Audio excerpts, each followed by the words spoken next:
ხაზია ფოთის საზღვაო საწვრთნელი ცენტრის უფროსი ბესო ჩხიკვაძე საღამომშვიდობისა. ბესო, ძალიან დიდი მადლობა რომ გამონახეთ რომ დახართ ჩვენი ჩართვის თომარი.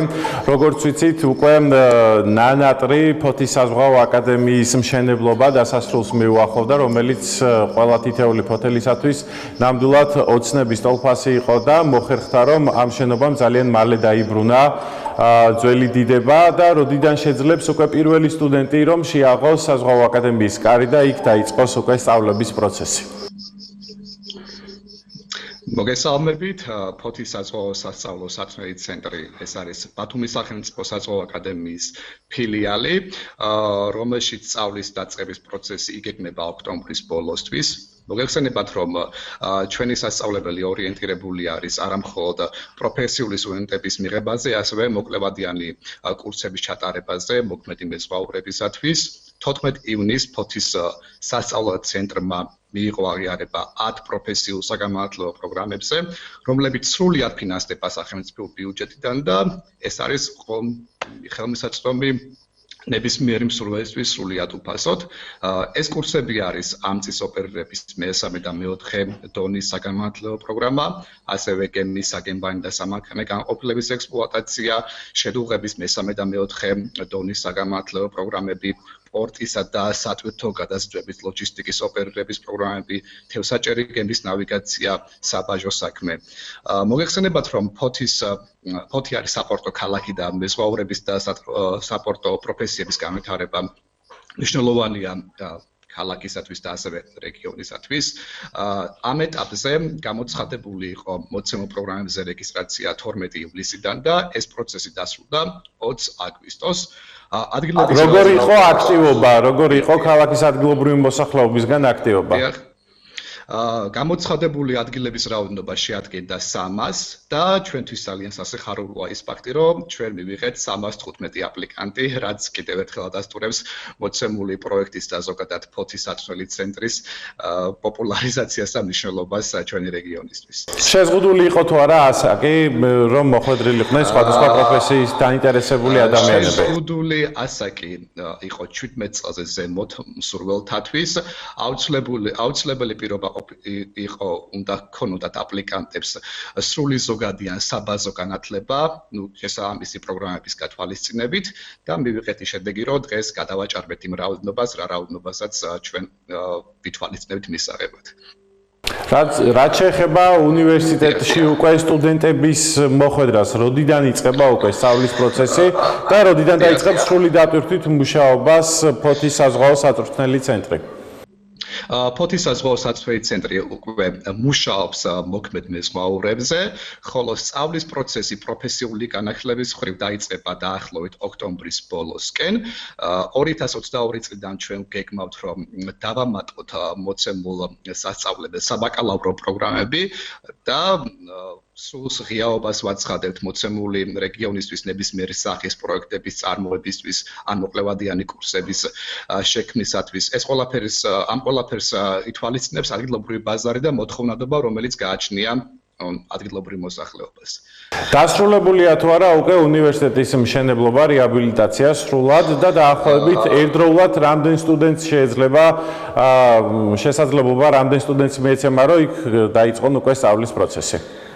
დიახ, შენობა დასრულებულია, ჩაბარებულია უკვე და არსებობს უკვე ექსპლუატაციაში.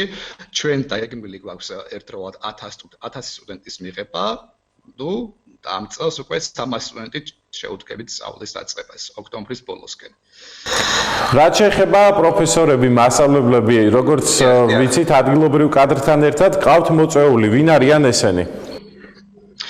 ეს კადრები არიან ადგილობრივი, როგორც თქვენ ახსენეთ, პედაგოგები და ასევე ინსტრუქტორ-მასწავლებლები, ასევე ბათუმის სახელმწიფო საზღვაო აკადემიის პროფესორ-სპეციალისტები, რომლებიც არიან ამ პროფესიებში საკუთარი პროფესიის მცოდნენი და პროფესიონალები, ანუ მეზღვაურთა განათლებაზე ორიენტირებული ადმინისტრაციული და აკადემიური პერსონალი. რაც შეეხება სწავლის ხანგრძლივობა, რამდენი ხანი გაგრძელდება სწავლის ხანგრძლივობა თქვენს უნივერსიტეტში? სწავლის ხანგრძლივობა დამოკიდებული არის პროგრამაზე, ეს არის როგორც 7 თვიანი, ასევე გათვლილით რამე თვეზე და უფრო მეტზე. მოგეხსენებათ, კორონა პანდემია კვლავ გვიტევს მეოთხე ტალღა აქტიურ ფაზაშია შესული, ჯერჯერობით განათლების სამინისტრო ვერ იძლევა ზუსტ ინფორმაციას, დაიწყება თუ არა სექტემბრის დასაწყისში, როგორც საჯარო და კერძო სკოლებში, ასევე უნივერსიტეტებში სწავლის პროცესი. თქვენ რა ინფორმაციას ფლობთ, როდიდან იწყებს უკვე ოფიციალურად თქვენი უნივერსიტეტი მუშაობას? ჩვენი უნივერსიტეტი, როგორც მოგახსნეთ, ადგილობრივ მეზღვაურებზე უკვე მუშაობს.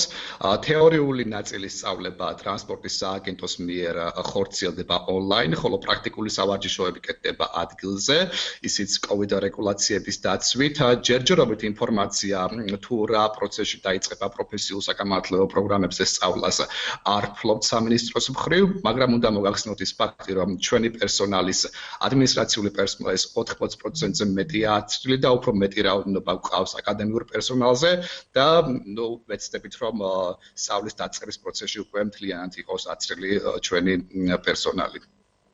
მესო თქვენ ახსენეთ რომ 300 აპლიკანტი უნდა მიგიღოთ, თუმცა გადაჭარბებით მიიღეთ 315. ყველაზე მეტი მოთხოვნა და ყველაზე მეტი დატვირთვა მაინც რა პროფესიის მიმართ მოდის?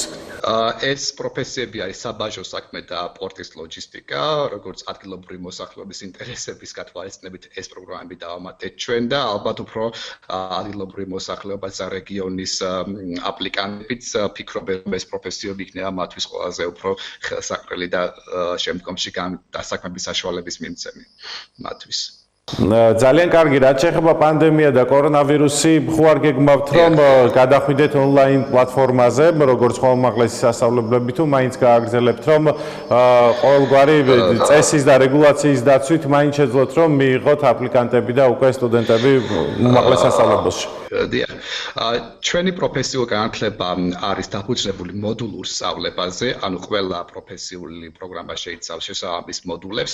ის მოდულები, რომელთა განხორციელება შეიძლება ონლაინ, აუცილებლად ჩატარდება ონლაინ, ხოლო პრაქტიკული დავალებები ვიმედოვნებთ, რომ დიდი COVID რეგულაციების დაცვით ჩავატარებთ ადგილობრივ ტერიტორიაზე, რადგან ჩვენი სასწავლებელი არის აღჭურვილი 10 ლაბორატორიით და უმაღლესი ხარისხის მატერიალურ რესურსით.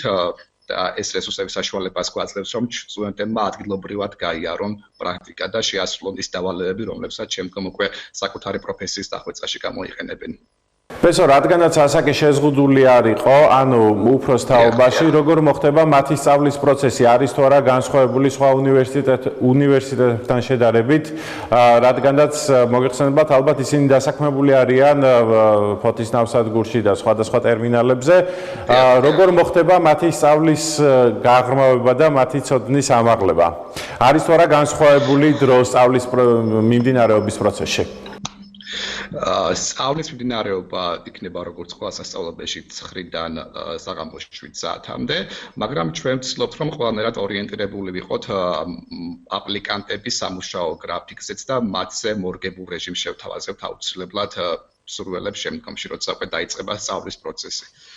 ანუ მთავარია მოინდომოს, თორემ შეუძლებელი არაფერია. პირველი პრიორიტეტი ჩვენთვისაც. კარგი, ძალიან დიდი მადლობა ესეთი საინტერესო ინფორმაციისთვის და ჩართვისთვის. ჩვენ მომავალ ჩართვამდე დაგემშვიდობებით. გმადლობთ რომ იყავით ჩვენი ჩართვის სტუმარი, დაგემშვიდობებით მომავალ შეხვედრამდე ნახვამდის. მადლობა, უღრმესი თქვენს ნახვამდის. ნახვამდის.